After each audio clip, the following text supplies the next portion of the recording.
to listen carefully. If we don't evacuate civilians, Trump's original plan to relocate the Gaza entire population, there is going to be Hamas. And if it's not Hamas, there is going to be Islamic Jihad. If it's not Islamic Jihad, there is going to be a communist Palestinian fanatics with intentions to wipe Israel off the map. They are too close to Israel, and you cannot mix both. It's impossible. We saw what they did on October 7th. I grew up among these people. My father is one of the founders of Hamas and still a top leader of Hamas organization. When Israel used to come to arrest him, dozens of times, they always respected women and children. They waited outside the door for women to dress up because they respected the culture. Now, the rules of engagement in Gaza is completely different because Hamas used their own children as human shields. And then they accused Israel of committing suicide and the world's genocide, and the world started to believe their narrative. And now it's spreading like wildfire. And this brought the politicians to compromise, to sit down and negotiate with a barbaric group. You know, today when they release the hostages, they are not only releasing the hostages, Israel is releasing thousands of mass murderers of the caliber of Yahya Sinwar. You know what does that mean? Yahya Sinwar is the architect of October 7. And today when Israel had no other choice under global pressure and global outrage, they had to release thousands. Do you think the world is going to be a safer place after releasing such savages? I am not very optimistic. I'm very happy about the return of the hostages. But the situation is not going towards peace. But, all right, let me just get one more take from you about that on this, in this context. If it doesn't matter who is in power because they're going to want to destroy Israel, then by that definition, Israel could never have peace.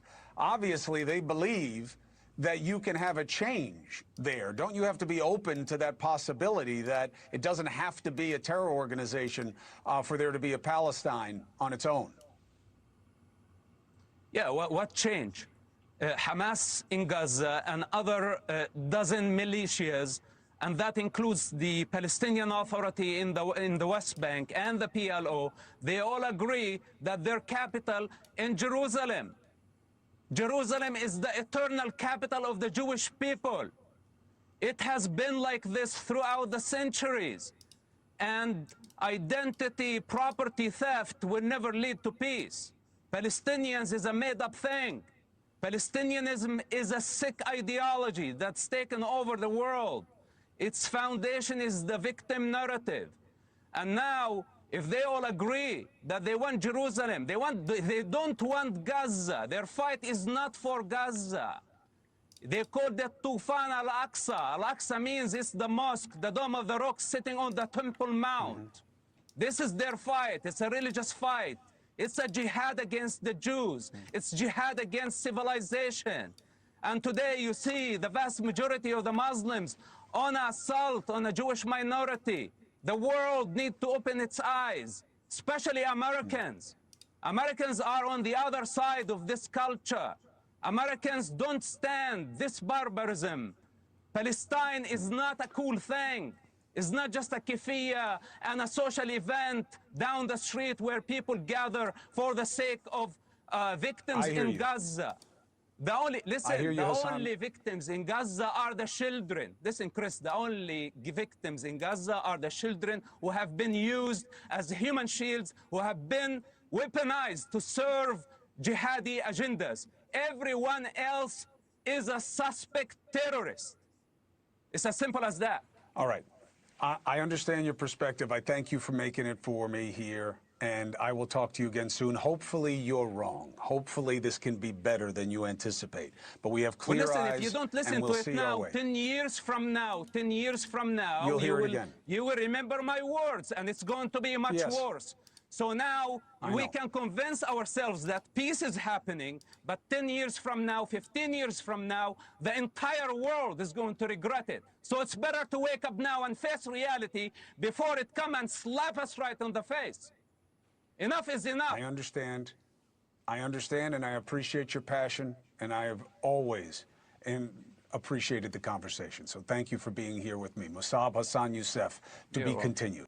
So this is obviously very intense perspectives, maybe different than some of the other perspectives that we've heard recently.